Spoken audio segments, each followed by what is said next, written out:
Challenge एक तरह से। एक हफ्ता बाद आप आधा खुद भूलेंगे। आप समझ रहे हैं आपका फाइट कितने के बीच होने जा रहा है। आप अगर उसमें इतना सोचिए कि 1% भी अगर सीरियस या जेन्युइन लड़का होगा, कहां फाइट होगा आपका। याद है जी आप लोग को। लेकिन दिक्कत हम आपको बताते हैं, अभी हम आपको कहते हैं चैलेंज एक तरह से। एक हफ्ता बाद आप आधा खुद भूलेंगे। भूलेगा नहीं, आप खुद भूलवाएंगे। बाबू एग्जाम में ये बैच जोतन आपको संभलने का मौका नहीं देता है। आप एप्लीकेशन पे ना, हम कल का देखे थे एप्लीकेशन पे 43 या 44 हजार के आसपास लड़के थे। आप समझ रहे हैं आपका फाइट कितने के बीच होने जा रहा है। आप अगर उसमें इतना सोचिए कि 1% भी अगर सीरियस या जेन्युइन लड़का होगा, कुछ जीनियस लड़के भी होते हैं सब, तो 44-45 हजार लड़कों में आप सोच रहे हैं कहां फाइट होगा आपका। और उसमें बहुत सारे लड़के सीरियस होते हैं पढ़ने के लिए, क्योंकि उनके पास ना उनके माँ बाप भी उनका सपोर्ट करते हैं कि भैया पटना में नहीं गया, पैसा बच रहा है तो कम से कम इसको डिस्टर्ब ना करे। बहुत सारे ऐसे माँ बाप हैं कि बाबू मेरा महीने का 4000-5000 बचा रहा है तो कम से कम 5 घंटा फ्रीली छोड़ दे। ऐसे बहुत सारे लड़के हैं, हम देखे हैं बहुत सारे लड़कों को उनके पिताजी कभी सब्जी लेने चले जाते हैं। तो ऐसे गार्जियन को भी बहुत सपोर्टिव होते हैं।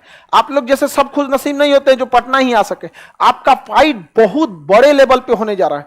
ये ऑनलाइन की दुनिया में ना अब चीजें सस्ती हो गई और शिक्षा का, देश का लोकतांत्रिक हाल जैसा भी हो, लेकिन शिक्षा अब लोकतांत्रिक हो गया है। अभी भी बहुत सारे लोग पैसा के चक्कर में शिक्षा को महंगा किए हुए हैं, लेकिन कोशिश है हम लोग की कि उनको किया जाए। हालांकि लड़कवा लजवा देता है सब, कहता है खान सर ले रहे हैं इतना, आप कौन मार बड़का सुरखाप का पर लगा के बैठा लगी इतना ले रहे हैं, यहाँ पे सुना देता है सब वहां पे। और शिक्षा आपका अधिकार है, याद रखिएगा।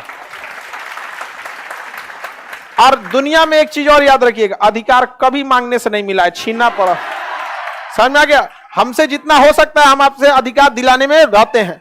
और एक तरह के आपके लिए बोलने का कारण भी है कि खान सर इतना लेते हैं, आप काहे ले रहे हैं। समझ में आ गया कि नहीं। अब बहुत जल्दी आप लोग के लिए दरोगा का स्पेशल बुक ले आ देंगे आप लोग के लिए।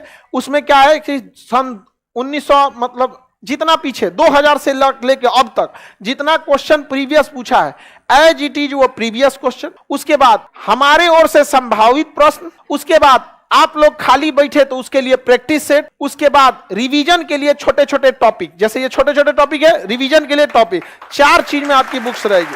समझ में आ गया कि नहीं आ गया। और मुश्किल से हमको 10 से 12 दिन दे दीजिए आप, 10-12 दिन के अंदर हम उसको क्या कर देंगे, तैयार कर देंगे। और उससे सस्ता ना फिर भगवान को उतरना पड़ेगा लाने के लिए। समझ में आएगा कि नहीं। अरे आप बेरोजगारों से कमाना कोई बहुत बड़ा बात नहीं रहता है, समझना चाहिए सारे लोगों को। लेकिन हम लोग के लिए टेंशन नहीं है, ना आगे ना अपना पीछे पगा, नहीं समझ में आया। हमारी किताबा छपता है तो क्या कहता है पता है, हम अपने आंख मतलब वहां सुने हैं कान से कि सनक गई लोग। हम क्या बोले आप, कह रहा है कि भाई 1 रुपया मार्जिन रख के हम किताब बेच दिए। 1 रुपए की मार्जिन रखे थे, बस 1 रुपए की, अब पूरा किताब बेच दिए। तो इशारा में कह रहा था ढेर पढ़ा के ना। उसको ये लग रहा था कि जिस किताब पर बाकी लोग 80 रुपए 90 रुपए मार्जिन रखते हैं, उसको ये आदमी 1 रुपया का है मार्जिन रख रहे हैं। और हमको लगता था कि भाई आप लोगों से क्या ही लिया जाए। और हमको उसके बाद भी अखरता है ना कि हम 1 रुपया मार्जिन रख रहे हैं और ट्रांसपोर्टेशन में 8-10 रुपया लग जाता है, तो हम क्या कर सकते हैं, उतना हम कहां से कर सकते हैं। आपको भी गांव से पटना आने में पैसा लगा है, तो किताबों को गांव तक जाने में लगेगा।